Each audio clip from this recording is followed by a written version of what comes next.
There, welcome to the second week of the Bernie Miklasz channel here on YouTube.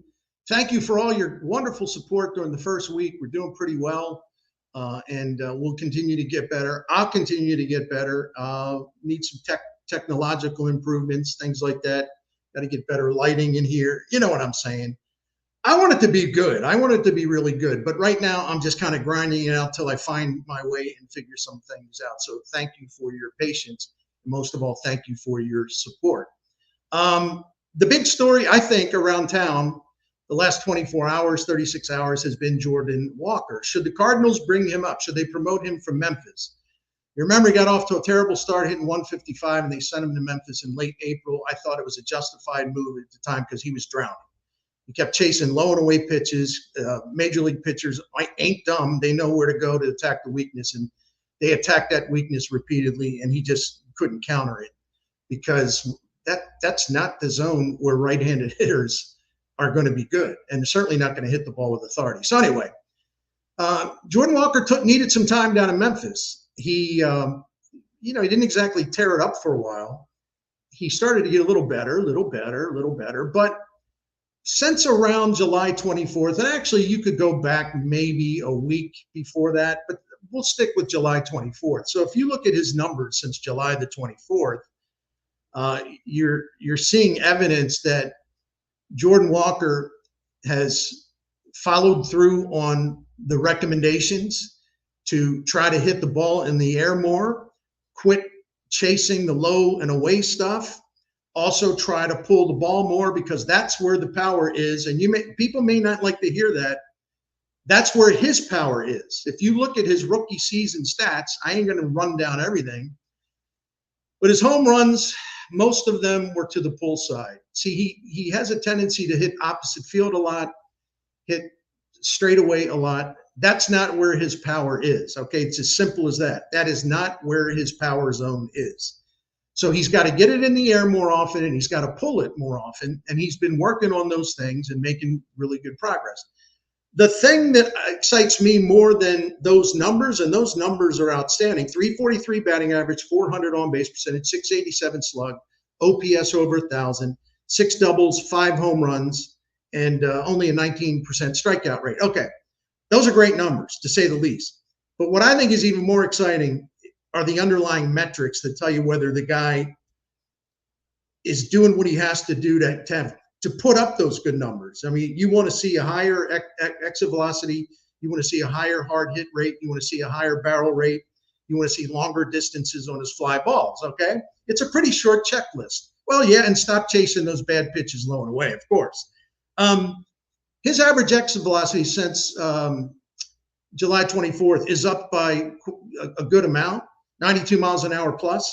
His hard hit rate has jumped up by 6-7 points, 48% hard hit rate. That's really good. 14.7% barrel rate. That's very good. And it's also way, way better than what he was doing all season for the Redbirds down in Memphis before July the 24th. The other thing, he's hitting a fly ball or a line drive 52% of the time. That is definitely a change in the right direction. And the one that grabbed my attention when I was researching all this morning, before July the 24th, Jordan Walker had an average distance on his fly balls of 314 feet. Not good.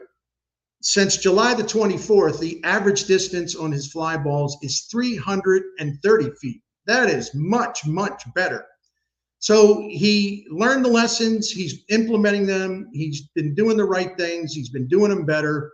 And all the evidence tells us that he's kind of figured some things out. Maybe he has figured some things out. So what would be the reason not to bring him up? As in case you haven't noticed, and I'm being sarcastic, the Cardinals have a very up and down offense. It isn't very consistent at all. It's too easy to shut down. They don't have a bench in terms of, I think Matt Carpenter does fine as a bench guy, but after that, I don't know. You tell me. They desperately need right-handed hitting, especially for power. And it would be nice to have some of that because I'll give you another couple of things that are just frankly ridiculous. I was looking at the outfield, and I'm talking about the at-bats that guys take as outfielders. not designated hitters, okay? And there's obviously a difference because we want to see what they get out of their outfielders. This is amazing to me. All season long, 88% of the plate appearances among outfielders has been taken by left-handed hitters. So it's about 12%. Only 12% of their at-bats or their plate appearances have been taken by guys who hit from the right side. And frankly, one of those was Jordan earlier, and one of those was Dylan Carlson, and he's gone. Tommy Pham's really the only right-handed bat that can play the outfield and maybe do some damage. And if you look on the bench, there ain't much there, right? They really need a right-handed batter, and they also need a right-handed batter who can play in the outfield. And listen, I think Walt Walker has gotten better in the outfield, but if you put him in right field, I don't think he's going to hurt the team the way he did most of last season. And here's the thing. Lars Nootbaar is not doing a damn thing. I mean, let's tell the truth here, right? I could read you the stats. You don't need to see the stats. They're really bad. You know it if you watch Cardinals games. Then you have Nolan Gorman. No, he's not an outfielder, but Nolan Gorman, since June the 5th, hit 175. He's got a 304 slug. He's got 5 home runs. A 40% strikeout rate since June the 5th. And I've looked this up. So there's 157 major league hitters who had at least 175 plate appearances since June the 5th, right? So keep that number 157 in mind. I tell you where Nolan Gorman ranks since June the 5th in all these categories. He is 156th, next to last in batting average. OPS 155th, 2 from the bottom. Home runs, 111 hitters have more home runs than Gorman since June the 5th.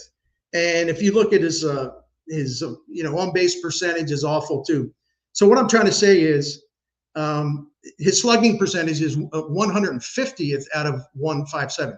So what I'm trying to say is he's got the worst strikeout in the majors since June 5th, 40%. So what are you getting for all those strikeouts? I told you that 111 major league hitters have more home runs than Nolan Gorman since June the 5th. You can trade a lot of strikeouts for a lot of power, but the Cardinals are not realizing any benefits from that theoretical trade, right? A 175 average, a 304 slug, a 40% strikeout rate, man, oh man, oh man. So for those of you who are wondering, well, what do they do if they bring him up? Well, who goes? Well, to me, you could give Nolan Gorman time in Memphis to try to get things fixed and get his confidence back. He provides very little value these days. In fact, since June the 5th, he's next to the last among position players in the majors in wins above replacement, and he is below the replacement level because his defense ain't very good either. And I think maybe the offensive problems have affected his defense. So Gorman, I like Gorman. I'm not one of these people say, oh, they better trade him, get rid of him. He's a failure right now because he didn't build on his success and he's gotten lost again. So I think it would actually help him get some confidence and to get his swing back and just start to feel better about things. Then if you just keep him here and just keep making that hole bigger and bigger and bigger. And then here's the other thing. It's not like Nolan Gorman is 28 years old and been in the big leagues for 6 years or something, right? Nolan Gorman's 24. Jordan Walker's 22. My point being this, if you're going to send Jordan Walker down early in the season, and rightfully so, in my opinion, because he had so many things to fix and so many bad habits to correct. If you're going to do that for him in April, why wouldn't you do that for Nolan Gorman now, who's only 2 years older and doesn't have all that much major league experience? And again, he is lost at the plate. What is the point? Stop the fight, stop the bleeding, right? That's kind of how I see it. So what could they do? Well, let me backtrack. The Cardinals offense, as I mentioned, not very, very good. And the Cardinals are also 12-16 since the All-Star break, right?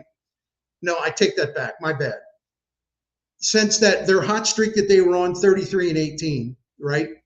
That ended on July 8th. They had an off day the next day and then resumed play with that doubleheader against the Royals at Busch Stadium on July 10th. Since July 10th, the Cardinals are 12-16. How bad is that? That's tied for 12th in winning percentage in the National League, and it's tied for 23rd overall in the majors in winning percentage since July 10th. The fellas are heading the wrong way. They have lost man, like Arizona and San Diego in the wild card race have pulled away from them. The Cardinals are no closer to the Brewers really than they've been. They never can get real close, and even when they do, then they back up and go in the wrong direction again. So they've lost a lot of ground to the teams they need to catch and surpass in the wild card race. And the other thing, teams are gaining on them. Like as they start the series tonight, the Cardinals are only a game and a half in front of the Cubs. So the Cardinals could use a shakeup, in my opinion. They definitely need a right-handed bat. They definitely need someone who has been hitting 400 feet plus home runs. In fact, I shorted him there. He's been hitting like 430-foot home runs the last week or so in Memphis. Shake the thing up. Bring him up. Give him another chance to show that he learned his lessons and he did exactly what you told him he had to do. He's done it. What purpose is served by keeping him down in Memphis? Tell me. If you're trying to win, what purpose is served by keeping him in Memphis when he looks highly capable of coming up here and making a difference? If he doesn't, he doesn't. But you can't be afraid to make such a move. Well, what do? You could say, well, designate Brandon Crawford for assignment. That wouldn't. I don't know if the Cardinals do that because they don't have anyone to play backup shortstop right now. Okay, but you can get around it. First of all, it would be good for Nolan Gorman's confidence and his hitting if he would go down to Memphis and just kind of start all over again under lower pressure. The other thing is they could promote the utility infielder that they got from Texas in the Jordan Montgomery trade last summer, Thomas Sajasi, who's really been hitting very, very well as of late. And natural-born hitter. He's really, really good. He does play shortstop. I'm not saying that he is a phenomenal shortstop. He's not. But let me tell you something. Brandon Crawford used to be a terrific Gold Glove caliber shortstop. He's not that guy anymore, not at age 38. So Sajasi could play shortstop in a pinch when Mason Wynn doesn't play. He'd probably be just as good defensively as Crawford. So again, why the fear of that? So you could designate Crawford for assignment if you got the guts to do it.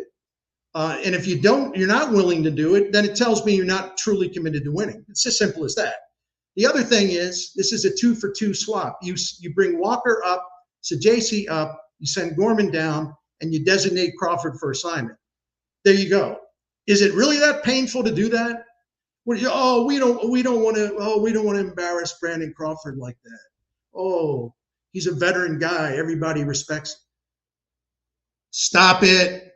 Hush. Do you want to win or what? Do you want to go another year not in the playoffs? Do you want to flunk again? Because you've been flunking since July 10th. If you have remedies, potential remedies, and these are also younger players who will be with you, and you will benefit from them if they get it going. You have to try the remedies. If you don't try the remedies, then you're not really trying to do all you can to win. Period. End of discussion.